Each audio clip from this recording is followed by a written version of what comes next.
So I'm Nina Hosseini Kivanani. I'm currently a PhD student last year at the University of Luxembourg.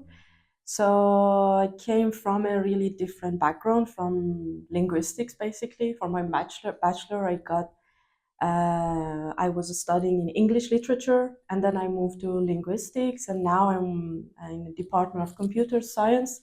I'm working on computer vision and image processing, which is mainly in a clinical domain in neurodegenerative diseases, or trying to use AI, machine learning, and handwriting of patients who has already Alzheimer or who are likely to get Alzheimer.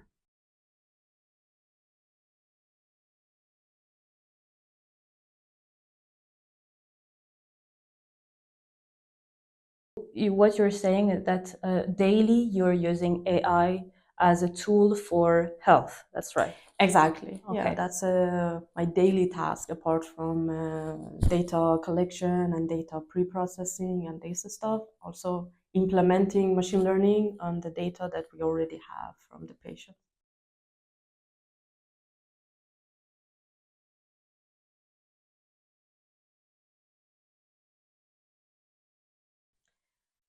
Actually, when I was in the bachelor, I was studying English literature and it was more focused on language, which the end of my bachelor, I found that with the language and applying using AI, we can do more complex things, let's say. I'm not saying more accurate or robust things, but we can do more complex things. And that was the point that I started to do some self-study, take some online courses, and then I applied for a Erasmus Mundus program, which was a double degree master program, 1 year in the Netherlands, and the next year it was in Trento, which was more computational linguistics. And I think that was the moment that I found that I like this field. It's quite challenging, but also it's quite motivating you to work in this field. Yeah.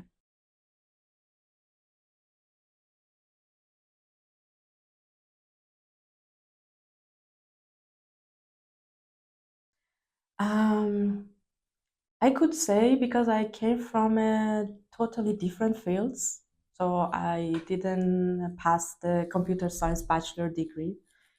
For me, it was really challenging to update my skills and to be in the same path that my colleagues are who they came from a computer science background. And in any case, in AI, it's like every day you need to update yourself. It's like a continuous learning. There is no stop point that you can say, okay, I learned this and then I can use this forever or at least for more than 10 years. It's like you are implementing something like this month, and next month the new model will get released, and then you need to update your knowledge. You need to use that, and then go through the new challenges that the new models will bring for you. So I think that could be a biggest one because it always needs a person that really like learning every day by day. Yeah. Okay. So yeah, continuous learning. Continuous Okay. learning, exactly.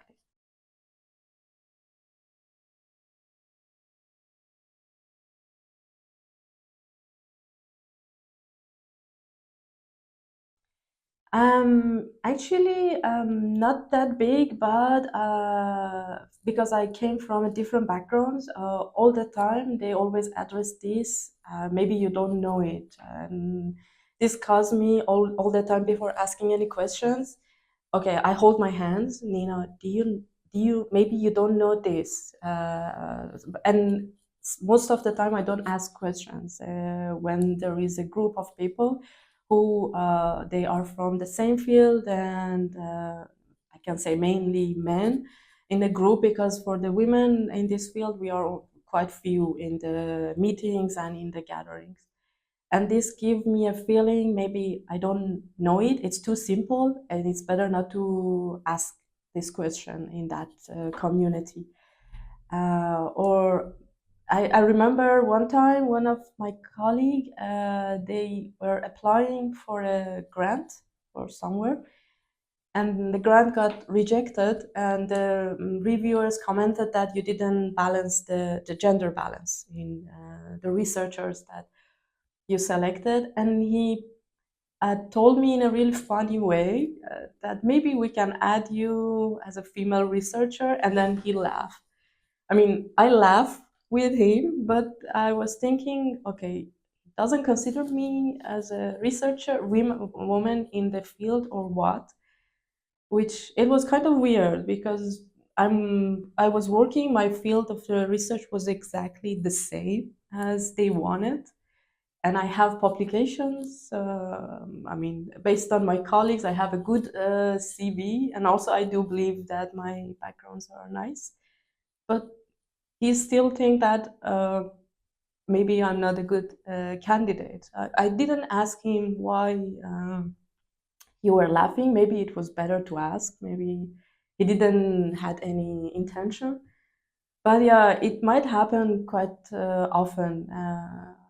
At least for me, I had some of this experience. Yeah, Okay. I just decided to just laugh with them. Not to take it personally too Yeah, much. Okay. yeah, exactly.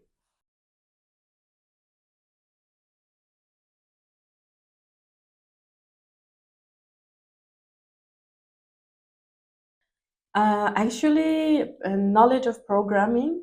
I mean, before entering to this field, it really helpful, and you have to have it like basic knowledge of how to handle the Python code, running a code like a small, write a small code, and those fields because at the university they don't teach you this basic stuff, and you need to learn them by yourself. And if you learn it quite, if you devote a quite time for that, it matters, especially for me, because I remember I entered a master degree, and the first week the lecturer told us, okay, next week you need to do this coding and submit it.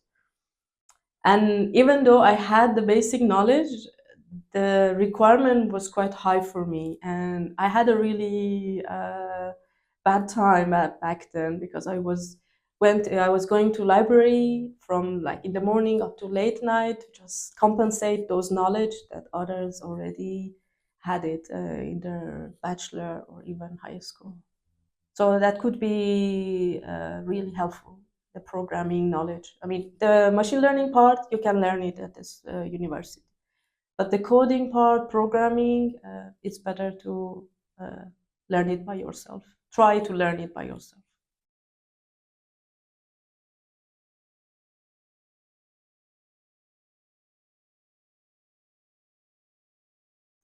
Actually, I don't remember any specific, like we at the university, we have some courses like good scientific practice, how to write a good paper or how to do a good research, which explain how to handle your like the authorship rules and everything.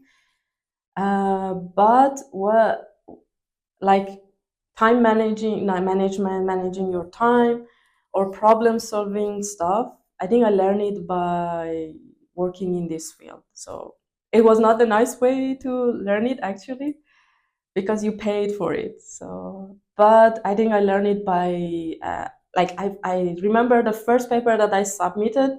I think I pressed the submission button like 10 seconds before the deadline.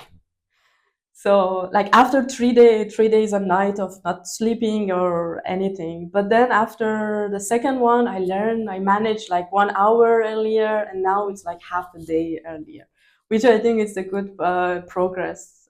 But I didn't have any course for it, unfortunately. And I think if I had, it could help a lot. Like instead of like learning it in that way of submitting my papers and being that hard situation, it could make it easier, a bit easier. Yeah.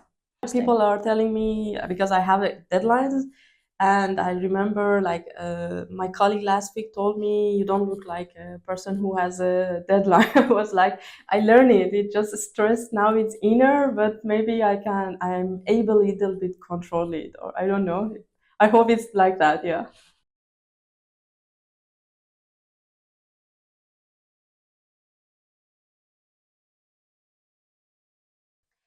Actually, I tried to find women in science, data science, through LinkedIn and conferences that I was volunteering basically to join. Because as a master's student, there is no financial support to go. And I found it's the best way to be in that community and get connected with them, because when you inform them that you would like to be in volunteer, so the registration fee will be waived and it's much more doable and easy. And those community was really helpful, which now I have really two good colleagues. One is in list and the other one in the industry. Both of them, they are kind of my mentor in this field, and how to deal with the gap in this field of women and men in AI and this sort of thing. But I found them through LinkedIn and those conferences that I participate actually. Okay. So Twitter was a good one, but now I don't know if it's quite useful. But back then, like 4 or 5 years ago, it was the thing I used to get connect and talk with people in that field. Yeah.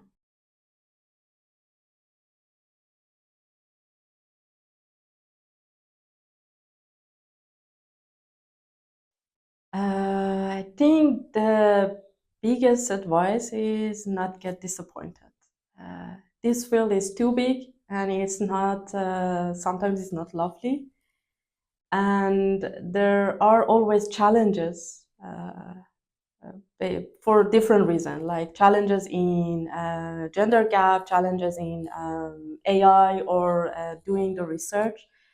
And it's better to keep the motivation quite high and keep up the work and never self-doubt yourself. This is a thing that I always try to grab my hands and tell myself, okay, maybe you're doubting too much. Just let it go. Because this will stop us to applying for, I don't know, different applications. If we find out, okay, I don't have this skill and that skill, which is 2 out of 10, and normally people think that they should fulfill all the criteria, and it happens more for me. I don't know if it's a general thing or not. So it's better to trust yourself, and nobody starts from the same path and the same way. So you cannot expect that why you are not good. Maybe, I mean, this is the feeling that the questions that you ask yourself. But it's good to remind yourself you are dealing with a different path and different pace of approaching the challenges, and continuous learning. This might be really hard. There is no end for it. You need to be a student all the time. Like my grandma always telling me, when are you finishing your school or degree, in her words? And I was telling grandma, there is no ending actually. So this is the thing that we need to always remind ourselves. It's a continuous learning in AI, basically. I don't know if there is any problem with your coworker or supervisor. Not problem. If any challenges or any bad feeling that you might have, I think it's better to find a person to talk about it. Like for example, here you can go to HR or your colleague, which is in this field quite for such a long time, and do not take it personally. It's better to talk and solve it instead of to keep it for long time without knowing what's happening there. And talking, it could be good. Even talk with your colleague that you had this bad feeling, and if it didn't work, maybe you can find a mediator to solve the problem. But never afraid of talking. Yeah. Okay.